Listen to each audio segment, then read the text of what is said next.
의인은 없나니 하나도 없으며. 로마서 3장 10절의 말씀입니다.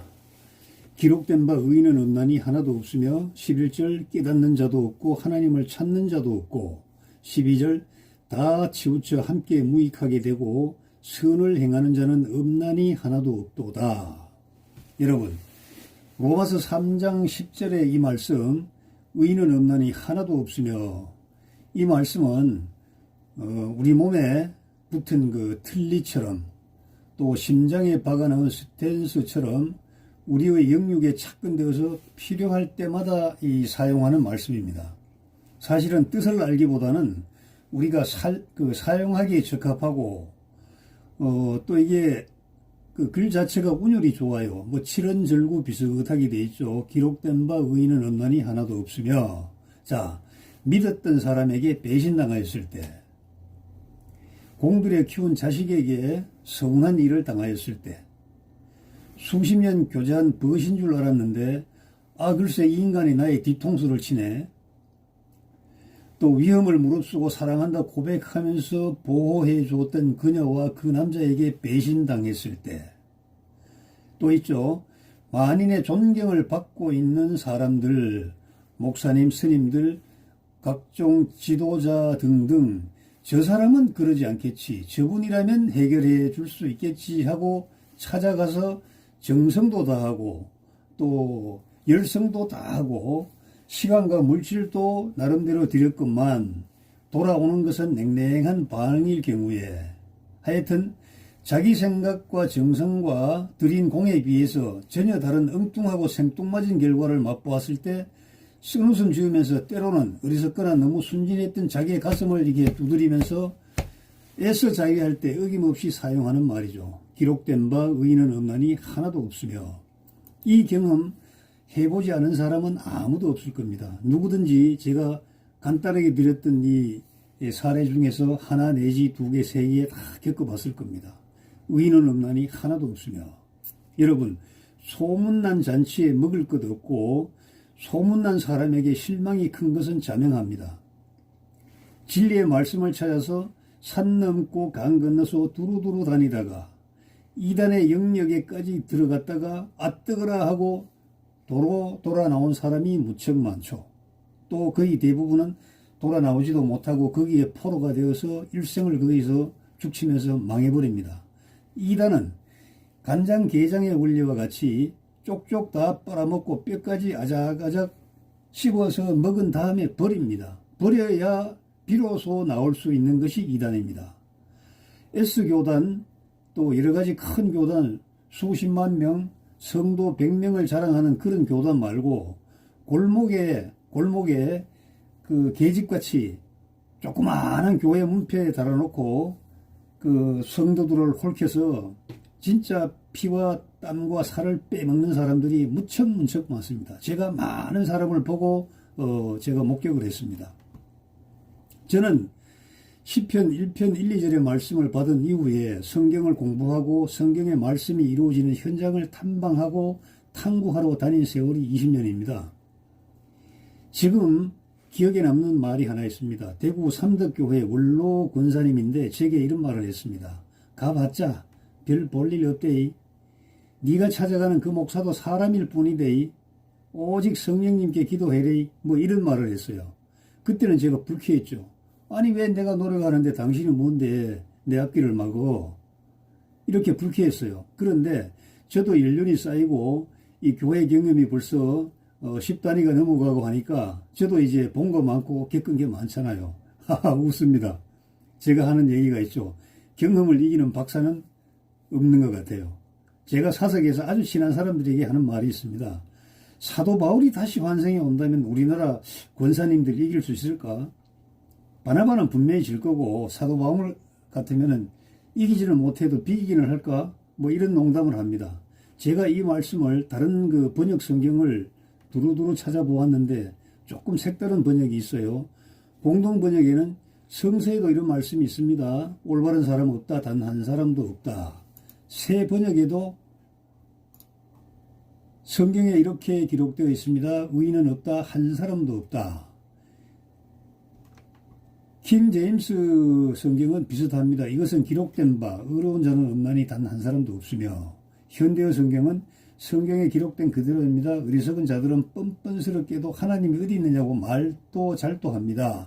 하나같이 썩어 빠져서 흉측한 짓만 저지르고, 이렇게 되어 있습니다. 그런데 기록된 성경, 기록된 바가 도대체 어디일까? 제가 찾아봤죠. 시편 14편 1, 2, 3절에 이런 말씀이 있고 53편 1, 2, 3절에도 이런 말씀이 있어요. 시편 14편과 53편은 내용도 짧지만은 내용이 아주 비슷하고 유사합니다. 그래서 어떤 후대의 기록자가 14편의 기록을 이렇게 옮겨놓은 것이다, 이렇게 해석하는 사람도 있어요. 그리고 전도서 7장 20절에도 이러한 그 말씀이 있고, 또 시편 143편 2절에도 이런 말씀이 있습니다. 제가 간략하게 한번 설명을 드리겠습니다. 시편 14편 1절에는 어리석은 자는 그의 마음에 이르기를 하나님이 없다 하는도다. 그러면서 그들은 부패하고 행실이 가증하니 선을 행하는 자가 하나도 없도다. 이렇게 되어 있습니다. 하늘의 여호와 하나님께서 인생을 굽이굽이 살피시면서 지각이 있는 사람이 있는가, 지각으로 하나님을 찾는 사람이 있는가, 이렇게 쭉쭉 스크린을 해 보셨죠. 그런데 하나도 없어요. 정말 하나도 없어요. 다 죄악을 행하고 있어요. 선에 대해서는 굉장히 무지해요. 여호와를 찾지도 않아요. 이렇게 한탄을 하시는 겁니다.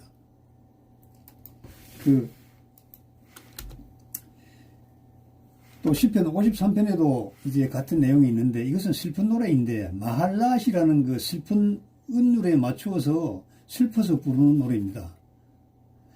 하나님이 없다 하도다. 그러면서 그들은 부패하고 가증한 악을 행함이 행함이 너무나 만연해서 선은 찾아볼 수가 없도다. 제가 14편에서 설명한 것과 비슷해요. 하늘의 하나님이 인생을 굽어 살피사 지각이 있는 자와 하나님을 찾는 자가 있는가 보려 하신즉 모두가 더러운 자가 되어 있고 악만 행하더라. 그런 내용입니다. 전도서 7장 20절에도 죄를 짓지 않는 사람은 이 세상에서 하나도 없다. 이제 이렇게 선언을 했죠. 사도 바울이 기록된 바, 성경에 기록된 바 주로 시편을 인용하면서 의인 부재론을 전개한 이유는 따로 있습니다. 성경은 성경이 이제 설명해 준다고 하죠. 그래서 이어지는 말씀을 한번 살펴보면 좋겠습니다. 우선 13절부터요. 의인이 아닌 악인 인간들이 하는 짓을 열거합니다. 목구멍은 열린 무덤이요. 혀로는 사람을 속이며 입술에는 독사의 독이 있고 입에는 저주와 악독이 가득하고 발은 피 흘리는 데 빠르고 파멸과 고생이 그 길에 있어서 평강의 길을 알지 못하고 그들의 눈앞에 하나님을 두려워함이 전혀 없도다. 이렇게 이제 쭉 일거를 하면서, 그래서 유대인들에게 심판이 무겁게 내려진 이유가 바로 설명이 됩니다. 유대인은 하나님의 율법을 지킬 책임이 있는데도 율법을 지키지 않고 오히려 모든 악한 일을 행하고 있기 때문에 하나님의 무거운 심판이 내린 것입니다. 율법이 명령하는 것을 지킴으로써 하나님 보시기에 의롭다고 인정받을 수 있는 사람은 단 한 사람도 없는 것입니다. 하나님의 율법을 알면 알수록 우리 자신이 그것을 지키지 않고 있다는 것만 드러나는 거죠. 그래서 하나님의 율법은 우리가 스스로 죄인이라는 것을 깨닫게 해준다는 것입니다. 그래서 이러한 인생들에게 하늘의 하나님께서는 하나님 곁으로 가는 길을, 다른 길을 보여주셨습니다. 율법을 지키는 것이 아닌 다른 길을 보여주셨죠. 그 다른 길도 이미 오래전에 성경을 통해서 일러주신 것이니까 사실은 새로운 길이라고 할 수도 없습니다. 그게 무슨 길이냐면은 예수 그리스도를 믿기만 하면 하나님께서 우리를 받아들여서 무죄 선고를 해 주시겠다고 하신 바로 그 말씀이죠. 우리가 모든 사람이 죄를 범하고 하나님의 영광스러운 그 이상과는 우리가 먼 거리에 있을지라도 우리가 예수 그리스도를 믿기만 하면 하나님께서 우리를 죄 없다고 선고해 주신다는 이러한 생명의 원리를 세워주셨습니다. 그리스도의 피와 우리가 가진 믿음으로 진노를 거두셨고 하나님께서는요, 그리고 우리를 구원해 주신 겁니다. 우리를 위해서 그리스도께서 화목제물이 되어 주신 것이죠. 그리고 그 이전 시대에 수없이 죄 지은 자들이 많지만은 벌하지 않았던 것도 사실은 그리스도께서 오셔서 그들의 죄를 없애 주실 때를 기다리신 것 때문입니다. 하나님께서는 완전히 공정하신 분이죠. 이렇게 반문할 수도 있죠. 하나님께서 죄 지은 자를 용서하시고 무죄 선고하신 거, 이거 불공평한 거 아닙니까? 결코 그렇지 않습니다. 왜냐면요, 예수 그리스도를 믿은 그 사실에 근거해서 죄를 제거해 주셨기 때문입니다. 그래서 우리는 구원 얻기 위해서 이런저런 일을 했다, 이런 정성, 이런 고행, 이런 거, 내가 섬긴 봉사했다고 내세울 게 하나도 없단 말입니다. 왜냐하면요, 우리가 무죄 선고받은 것은 우리의 선한 행실에 의해서가 아니라 그리스도와 그리스도께서 이루신 일을 믿는 믿음에 근거하고 있기 때문입니다. 그러니까 구원은 선한 일을 한다고 되는 것이 아니라 그리스도를 믿는 믿음으로만 가능한 것입니다. 자, 그렇다면 질문이 있죠. 그러면 하나님께서는 유대인만 구원하셨나요? 아니죠. 이방인도 역시 같은 방법으로 구원받고 하나님께로 갈 수가 있는 겁니다. 유대인이거나 이방인이거나 누구든지 믿음만 가지면 하나님과 다시 올바른 관계를 맺을 수 있는 것이죠. 그러면 마지막 질문입니다. 우리는 믿음으로 구원을 받았으니까 이제 하나님의 율법을 지킬 필요가 없을까요? 이 말이 굉장히 중요합니다. 교회의 연륜, 믿음의 연륜이 오래된 사람들도 여기에서 헷갈립니다. 나는 잘못하더라도 성령님께서 알아서 해주신다. 우리 하나님은 죄를 사해 주시는 하나님이고 우리 예수님은 구속의 예수님이다. 이렇게 헷갈려요. 그런데 사도 바울은 여기에 대해서 반드시 이렇게 결론을 내립니다. 아니죠. 그와 정반대입니다. 아니죠. 그와 정반대입니다. 우리가 믿음을 내세운다고 해서 율법을 무시해서는 절대로 안 됩니다. 절대로 안 돼요. 우리는 오히려 율법을 존중해야 합니다. 그러니까 이 율법은 사회의 거울입니다. 믿지 않는 사람이 이 믿음의 영역으로 들어오기까지 많은 에피소드가 있는데 그 중에 하나가 믿는다고 할렐루야 예수 오직 예수 하는 사람들의 말과 행동을 보고 아이고 저런 그 믿음이라면 나 그거 같이 안 믿을래 이렇게 느끼는 사람이 많아요. 저와 자주 만나는 이분도 나이가 지금 70대인데 교회 절대로 안 간대요. 왜 안 가냐 그러니까 그분 말 그대로 하면 내 마누라하고 우리 그 처형 때문에 안 간대요. 왜 그러십니까? 덕분에 교회 잘 나가야죠. 그러니까 그거 아닙니다. 전도 폭발 대회나 그 예비 신자 데리고 오라 할 때는 그 삼겹살 구워준대요. 집에서 여보 맛있게 드시라고.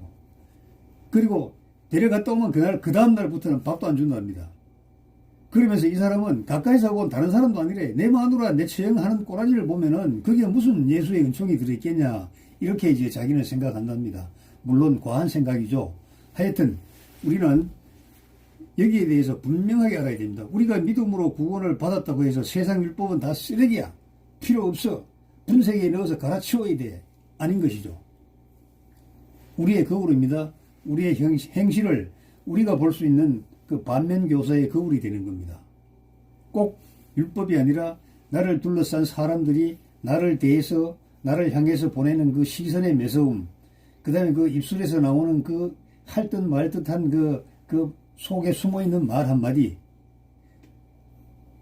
그것들이 다 나에게 있어서는 반면교사가 되는 겁니다. 여러분 감사합니다.